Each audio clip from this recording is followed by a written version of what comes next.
বিসমিল্লাহির রহমানির রহিম। দেখতে পাচ্ছেন এখানে আমি নুডলস নিয়েছি। এখানে 4টে নুডলস আছে। আমি এখানে এই নুডলসটা নিয়েছি, আপনারা চাইলে স্টিক নুডলসটাও নিতে পারেন। আমার ফ্যামিলি নুডলস খুব পছন্দ করে। নুডলস কতটা হেলদি এটা কিন্তু আমরা সবাই জানি। যে রেসিপিটা আমি তৈরি করব সেটা একদম হেলদি করে তৈরি করব, কারণ আমার ফ্যামিলির সবাই নুডলস অনেক পছন্দ করে। এত সুস্বাদু, এত হেলদি করে এই রেসিপিটা আমি তৈরি করি, আমার ফ্যামিলির সবাই খেয়ে একদম অবাক হয়ে যায়। আপনারা যখন তৈরি করবেন তখন আপনারা খেয়েও অবাক হয়ে যাবেন। এই রেসিপিটা দেখতে যেমন ইউনিক হয়, খেতে তার চেয়েও মজাদার হয়। আমার দৃঢ় বিশ্বাস, বন্ধু বান্ধব আত্মীয় স্বজন যাকে তৈরি করে খাওয়াবেন সেই আপনার প্রশংসায় পঞ্চমুখ হয়ে যাবে। তাহলে চলুন তাড়াতাড়ি শুরু করা যাক। নুডলসগুলো এখন আমি ভেঙে ভেঙে নেব, একটু ছোট করে নেব, একদম বেশি ছোট না, মাঝখানে একটা করে দিলেই হয়ে যাবে। নুডলসগুলো আমি ভেঙে নিয়েছি, এখন সিদ্ধ করে নেব। নুডলস সিদ্ধ করার জন্য মিডিয়াম আছে আমি এখানে পানি নিয়েছি। একটা প্যাকেটের জন্য 1.25 কাপ পানি, সেই অনুযায়ী পানির পরিমাপটা করে নিয়েছি আমি।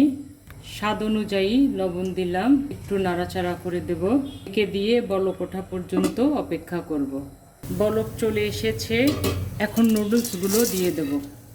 এখানে 2 চামচের মতো ঘি দেব, যেন নুডলসটা ঝরঝরে থাকে। নাড়াচাড়া করে দেব, দিয়ে পাল্টিয়ে মিশিয়ে নেব। জালটা কিন্তু মিডিয়ামে আছে। নুডলসটা 90% সিদ্ধ হয়ে গেছে, হালকা হালকা পানি দেখতে পাচ্ছেন। জালটা বন্ধ করে দেব। এই পানিতেই নুডলসটা সিদ্ধ হয়ে যাবে 100%। একটু ঢেকে রাখবো 5 মিনিট। ফিরে এলাম 5 মিনিট পরে, দেখুন কতটা ঝরঝরে হয়েছে। যা সুন্দর একটা ঘ্রাণ শুরুতেই বেরিয়ে এসেছে, আর তো বাকি উপকরণগুলো পড়েই আছে। আসলে জানেন কি, দর্শক যদি জানতো যে একটা ভিডিও করতে কতটা সময়, কতটা শ্রম দিতে হয়, তাহলে কিন্তু সবাই সাবস্ক্রাইব করতো এবং ভিডিওগুলো দেখতো। তো যাই হোক, আমি আপনাদের মতো অত বড় ইউটিউবার নই, ছোট একদম ক্ষুদ্র। এখন ঢেলে নেব। প্লেটে আমি ঘি ব্রাশ করে নিচ্ছি যেন নিচে লেগে না যায়। নুডলসগুলো ঢেলে নিচ্ছি, ছড়িয়ে ছড়িয়ে নেব যেন একটু ঝরঝরে থাকে। আমি অন্য থালিতেও একটু সেট করে নেব, ঝরঝরে থাকলে একটু ভালো লাগবে। যে প্যানে আমি সবজিগুলো ভেজে নেব দিয়েছি, গরম হয়েছে। 1 টেবিল চামচ ঘি দিলাম, পেঁয়াজ দিলাম মিডিয়াম সাইজের 2টা, স্বাদ অনুযায়ী কাঁচামরিচ, বরবটি নিয়েছি 1 কাপ। আপনারা চাইলে যে কোনো রঙিন সবজি এখানে ব্যবহার করতে পারবেন। এখন বরবটিটা হালকা ভেজে নেব। বরবটিগুলো হালকা ভেজে নিয়েছি। এখানে একটা গাজর আছে কুচি করা, দিয়ে দিলাম। আপনারা চাইলে যে কোনো শেপে কেটে নিতে পারেন। আরও হালকা ভেজে নেব সব কিছু মিশিয়ে। গাজর ভাজা হয়ে গেছে। পরিমাণ মতো মটরশুঁটি দিলাম। মটরশুঁটি যদি হাতের কাছে থাকে তাহলে দেবেন, না হলে অন্য যে কোনো রঙিন সবজি দেবেন। এখন আবারও সব কিছু মিশিয়ে একটু ভেজে নেব। সব কিছু ভেজে নিয়েছি। এখানে ক্যাপসিকাম আছে, এটা একটু শেষে দিতে হয় কারণ এটা অনেক নরম সবজি। এখন সব কিছু আবারও মিশিয়ে আর একটু ভেজে নেব।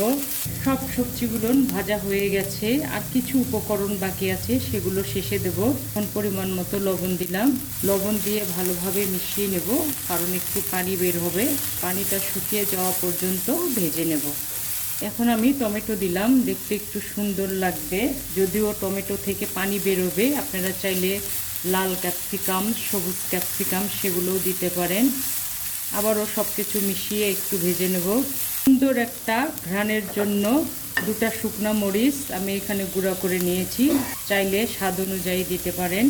সব কিছু আবারও ভালোভাবে মিশিয়ে নেব। আরও কিন্তু উপকরণ আছে, সেগুলো শেষে দেব। একটু গোলমরিচের গুঁড়া দিলাম, নুডলসের মশলা সবগুলোই দিয়ে দিলাম। 30 সেকেন্ডের মতো মিশিয়ে নেব। ধনেপাতা দিয়ে দিলাম পরিমাণ মতো।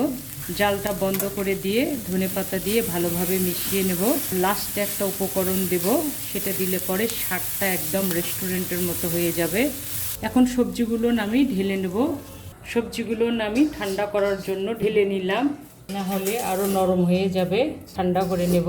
কত সুন্দর হয়েছে। এটিতে যখন তৈরি করব মেইন ডিশটা অসাধারণ লাগবে। এখন সব কিছু আমি বাটিতে মিক্স করে নেব। প্রথমে ডিম দেব।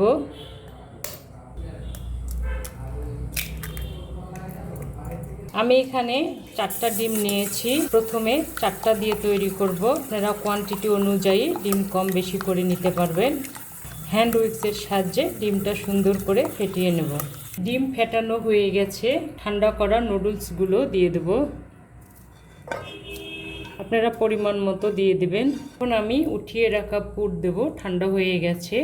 এটাও পরিমাণ মতো দিয়ে দেব। আপনারা চাইলে এর ভিতরে চিকেনও দিতে পারেন। এখন সব কিছু ভালোভাবে মিশিয়ে নেব। একদম উল্টিয়ে পাল্টিয়ে সুন্দর করে মেশাতে হবে। আমি কিন্তু পরে আর একটা ডিম দিয়েছি। এখানে আমি 3 চামচ কর্নফ্লাওয়ার দেব, যেন সেটটা সুন্দরভাবে হয়, ভেঙে যেন না যায়। এখন কর্নফ্লাওয়ারের সঙ্গে সব কিছু ভালোভাবে মিশিয়ে নেব। প্যান গরম হয়ে গেছে। 1 টেবিল চামচ ঘি দিলাম। আপনারা চাইলে সাদা তেলও দিতে পারেন। আমি হেলদি উপায়ে বানাবো, ওই জন্য ঘি দিলাম। একটু ব্রাশ করে নেব। আমি কিন্তু ঘি পরে আরও 2 থেকে 3 টেবিল চামচ দিয়েছি, কারণ ডিম এখানে বেশি আছে, সেজন্য সেট হতে হবে। গরম হয়ে গেছে। এখন সব কিছু ঢেলে দেব। এটা একটু বিছিয়ে বিছিয়ে দেব। একদম সমানভাবে বিছাতে হবে। এখন উপর দিয়ে আমি রসুনের কুচি দেব। এটা যখন উল্টিয়ে দেব তখন দারুণ একটা ঘ্রাণ হবে। একদম ঘর মাতোয়ারা হয়ে যাবে। আর এর ঘ্রাণটাই স্বাদটা অতুলনীয় এবং মজাদার করে দেবে। একে দিয়ে নিচের পিঠটা একটু ক্রিস্পি ব্রাউন কালার করে নেব।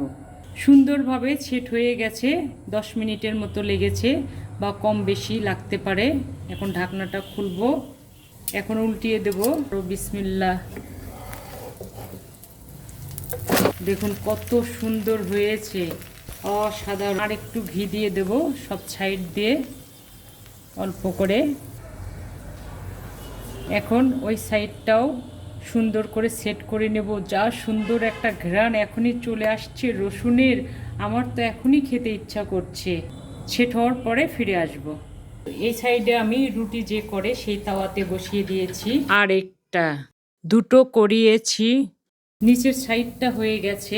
আমার ফ্যামিলি একটু চিজ খায়, সেজন্য আমি চিজ দিচ্ছি। এটা অপশনাল। যদি হেলদি হিসেবে খেতে চান তাহলে চিজটা বাদ দিয়ে দেবেন। একটু অরিগানো দেব। একদম অরিজিনাল পিৎজার মতো হবে। সামান্য দিলাম। এখন ঢেকে দিয়ে 1 মিনিট অপেক্ষা করব, চিজটা একটু গলে যাওয়া পর্যন্ত। চিজটা সুন্দরভাবে গলে গেছে। ওপরে একটু সাজিয়ে নেব টমেটো সস দিয়ে। সাজানো হয়ে গেছে। আমি উঠিয়ে নেব প্লেটে। রসুনের একটা গন্ধ আপনাদেরকে বলেছিলাম না, আপনাদেরকে মাতোয়ারা করে দেবে। বিশ্বাস করুন, এরকম করে তৈরি করবেন শুধু। তারপরে আমাকে কমেন্ট করে অবশ্যই জানাবেন যে কেমন হয়েছে। এখন কেটে নেব। আমার ফ্যামিলিতে এই পিৎজা যে আমি কতবার করি, এমনকি বার্থডে জন্মদিনেও কিন্তু এই পিৎজাটা আমি করে থাকি। এত সুস্বাদু হয়। অনেক সময় অতিথিরা এলেও আমি এই পিৎজাটা করে থাকি। খেয়ে বুঝতেই পারে না এত সহজ উপকরণ দিয়ে এই পিৎজাটা আমি তৈরি করেছি। অনেকেই তো আমার কাছ থেকে জানতে চায় যে আপা কীভাবে করেছেন বলেন তো এই পিৎজাটা। আমার ফ্যামিলিতে কিন্তু এই পিৎজাটা আমি রেগুলারই তৈরি করি। একটা উঠিয়ে দেখাবো কেমন হয়েছে। দেখুন কত সুন্দর হয়েছে, কত ইউনিক হয়েছে। নিচের সাইডটা দেখুন কত সুন্দরভাবে সেট হয়েছে। আর রসুনের ঘ্রাণে তো আমি মুগ্ধ। আমার এখনই খেতে ইচ্ছা করছে। এরকম একটা পিৎজার পিস আপনি যদি রেস্টুরেন্টে খেতে চান, আপনাকে 150 থেকে 200 টাকা গুনতে হবে। আর এত বড় একটা পিৎজা খেতে গেলে পরে আপনাকে 1000 টাকা থেকে 1200 টাকা গুনতে হবে। তো আমরা যদি সহজ উপকরণ দিয়ে বাসায় এভাবে পিৎজা তৈরি করে খাই তাহলে কেমন হয় বলুন তো? কতটা সাশ্রয় আর হেলদি হয়। পিৎজা কিন্তু টিফিনে দেওয়া যাবে, লাঞ্চে দেওয়া যাবে, ব্রেকফাস্টে খাওয়া যাবে, স্ন্যাক্স হিসেবেও খাওয়া যাবে। এত মজা এই পিৎজা। ভেঙে দেখাবো ভেতরটা। দেখুন তো কেউ বলবে এটা সামান্য নুডলস দিয়ে তৈরি করা পিৎজা? অসাধারণ, অসাধারণ। আপনি যখন এই পিৎজাটা খাবেন তখন বুঝতে পারবেন যে চিকেন, বিফ, মাটন দিয়ে যে পিৎজাগুলো আমরা তৈরি করি তার চেয়ে 100% যদি ভালো না হয় তখন আমাকে কমেন্ট করে জানাবেন। প্রিয় বন্ধুরা, আজকে এই পর্যন্তই। আবার দেখা হবে নতুন কোনো রেসিপি নিয়ে। ভালো খান, সুস্থ থাকুন, আমার ফ্যামিলির জন্য দোয়া করবেন। কি কি রেসিপি দেখতে চান কমেন্ট করে জানাবেন। আল্লাহ হাফেজ।